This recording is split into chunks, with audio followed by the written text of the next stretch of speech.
Assalamualaikum dan salam sejahtera semua. Saya Cikgu Suhana dari SMK Ghaffar Babah, Melaka. Saya merupakan guru sains anda hari ini. Topik yang kita akan belajar pada hari ini ialah bab 5 tingkatan 2 iaitu air dengan tajuk sifat fizik air. Murid-murid, sila lihat gambar berikut. Baiklah murid-murid, apakah yang kamu nampak dalam gambar tersebut? Ya, air. Tahukah kamu apa itu air? Dan tahukah kamu apakah sifat fizik air? Objektif pembelajaran kita pada hari ini ialah murid berupaya menghurai dan berkomunikasi mengenai sifat fizik air dan juga aplikasi penyejatan dalam kehidupan seharian. Baiklah murid-murid, apakah sifat fizik air yang kamu ketahui? Ya, air tidak mempunyai bau serta tidak mempunyai rasa. Air juga dalam bentuk cecair pada suhu bilik. Takat didih air adalah 100 darjah Celsius. Ini menunjukkan air mendidih pada suhu tersebut. Manakala takat beku air adalah 0 darjah Celsius. Ini menunjukkan air mula membeku pada suhu tersebut. Selain itu, ketepatan air pula adalah 1 gram per sentimeter padu. Baiklah murid-murid, air juga mempunyai daya lekitan dan juga daya lekatan. Tahukah kamu apakah itu daya lekitan air? Daya lekitan adalah daya tarikan antara molekul-molekul air. Kesan daya tarikan ini membolehkan air mempunyai tegangan permukaan. Ini membolehkan bahan yang ringan terapung di permukaan air. Sila lihat gambar di atas. Lihat gambar berikut. Serangga ayak-ayak boleh berjalan serta terapung di atas permukaan air. Selain itu, air juga mempunyai daya lekatan. Tahukah kamu apakah itu daya lekatan air? Daya lekatan air adalah daya tarikan antara molekul yang berbeza. Daya lekatan antara molekul air dan dinding xilem serta daya lekitan antara molekul air membolehkan air dibawa daripada akar ke permukaan daun. Fenomena ini dikenali sebagai tindakan kapilari. Murid-murid, adakah kalian masih ingat lagi tentang pelajaran tingkatan 1 mengenai 3 keadaan jirim? Bagus, jirim air boleh wujud dalam 3 bentuk iaitu pepejal, cecair dan juga gas. Sila perhatikan gambar rajah berikut. Tahukah kamu bagaimana perubahan jirim boleh berlaku? Ya, tepat sekali. Perubahan jirim boleh berlaku disebabkan oleh molekul air menyerap ataupun membebaskan haba ke persekitaran. Murid-murid, berikut adalah proses-proses yang berlaku dalam perubahan jirim. Bagi proses-proses yang menyerap haba, proses-proses tersebut ialah proses pendidihan, peleburan serta pemenjarawapan. Dalam proses peleburan, pepejal ais akan melebur menjadi air. Manakala dalam proses pendidihan, cecair akan bertukar menjadi gas. Dan akhir sekali, proses pemenjarawapan, gas akan bertukar menjadi pepejal.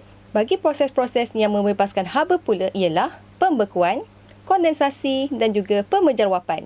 Dalam proses pembekuan, cecair akan menjadi pepejal, iaitu ais. Dalam proses kondensasi, gas akan bertukar menjadi cecair. Manakala bagi proses pemenjarawapan, pepejal akan bertukar menjadi gas.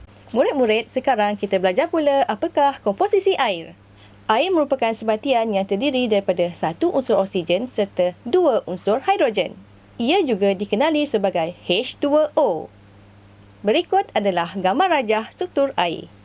Murid-murid, komposisi unsur dalam molekul air boleh ditentukan dengan menjalankan elektrolisis. Dengan proses elektrolisis, gas oksigen dapat dikumpulkan di anod, manakala gas hidrogen dapat dikumpulkan di katod.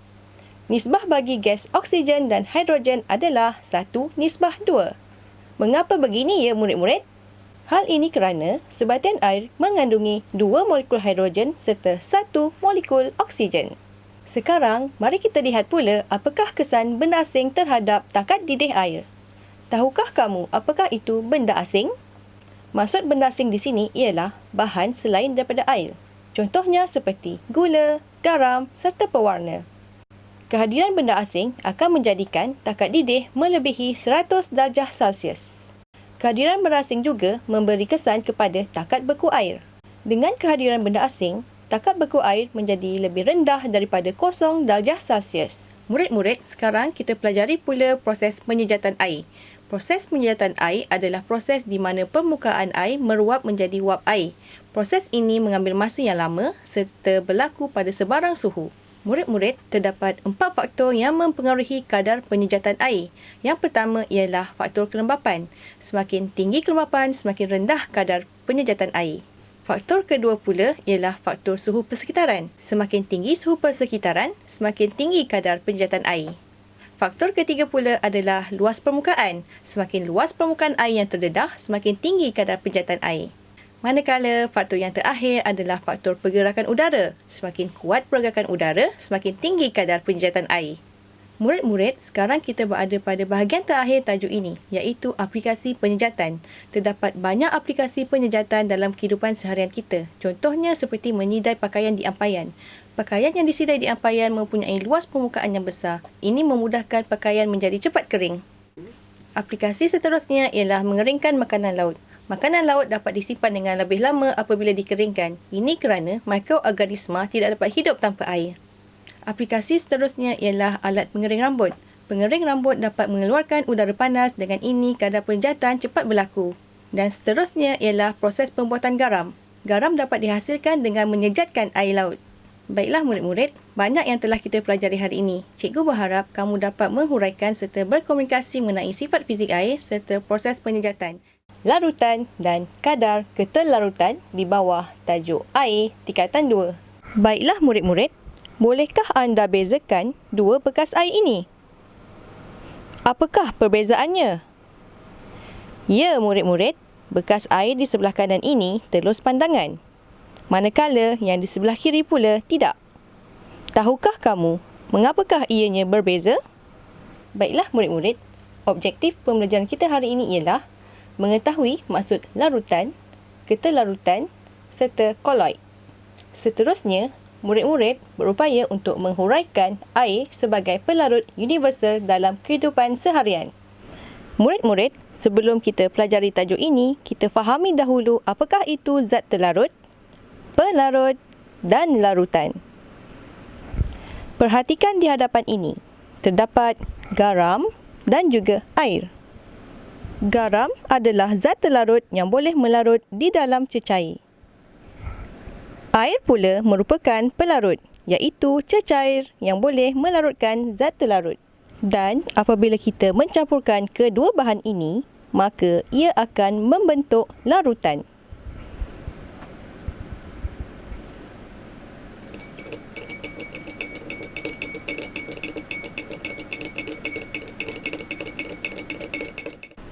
Murid-murid, kuantiti zat terlarut di dalam satu larutan mempengaruhi kepekatan larutan tersebut. Larutan yang dihasilkan boleh dikelaskan sebagai larutan cair, larutan pekat dan juga larutan tepu. Murid-murid, tahukah kamu apakah itu larutan cair, larutan pekat serta larutan tepu?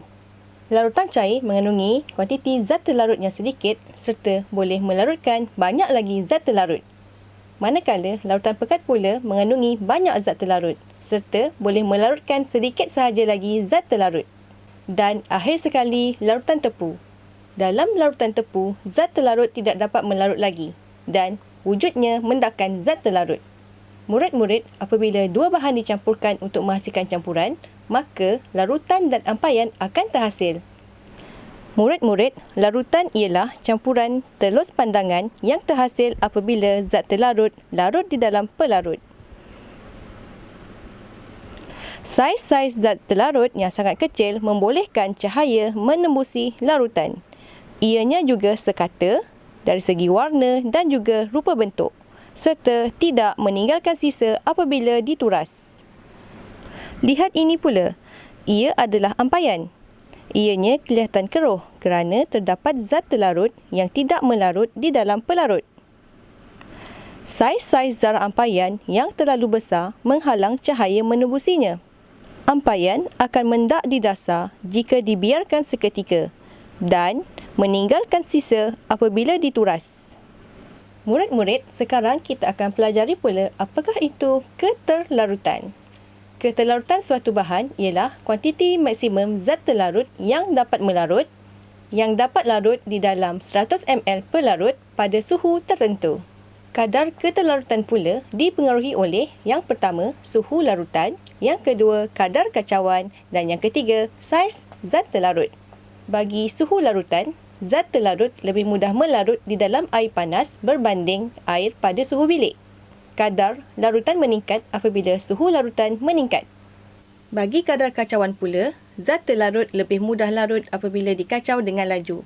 Oleh itu, kadar keterlarutan meningkat apabila kadar kacauan meningkat. Manakala bagi faktor saiz zat terlarut, garam halus lebih mudah melarut berbanding garam kasar. Kadar keterlarutan meningkat apabila zat terlarut yang digunakan semakin kecil. Murid-murid, pernahkah anda mendengar perkataan koloid? Tahukah anda apakah maksud koloid? Koloid adalah campuran dua atau lebih zat terlarut dan ianya tersebar secara sekata, tidak luksina serta tidak menghasilkan mendakan. Koloid merupakan satu campuran yang terletak di antara larutan dan juga ampaian. Contoh koloid di sekeliling kamu adalah mayonis serta cat. Tahukah kamu contoh lain koloid? Senaraikan.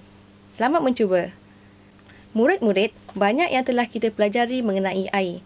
Air juga dikenali sebagai pelarut universal. Ini kerana ia dapat melarutkan hampir semua bahan pepejal, cecair serta gas. Air dapat melarutkan baja. Air juga dapat melarutkan kordial minuman. Manakala gas oksigen boleh melarut dengan mudah di dalam air. Murid-murid, banyak yang telah kita pelajari pada hari ini. Cikgu berharap anda dapat memahami maksud larutan serta kadar kelarutan. Sehingga kita berjumpa lagi. Selamat sejahtera.